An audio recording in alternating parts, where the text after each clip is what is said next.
அவன் மாய காலத்தின் அதிபதியான காலபைரவனின் வம்சம். நடிகர் பவர் ஸ்டார் ஸ்ரீனிவாசன் உடல்நலக்குறைவு காரணமாக சென்னை கிண்டியில் உள்ள கலைஞர் நூற்றாண்டு உயர் சிறப்பு மருத்துவமனையில் சிகிச்சைக்காக அனுமதிக்கப்பட்டுள்ளார்.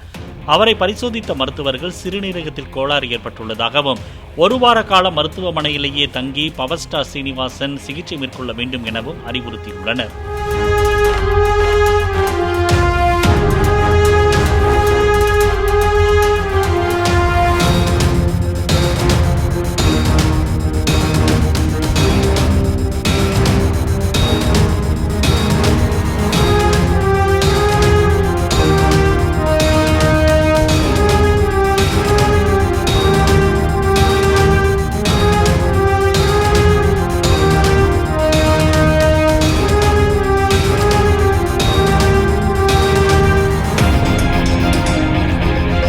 அவன் மாய காலத்தின் அதிபதியான காலபைரவனின் வம்சம்.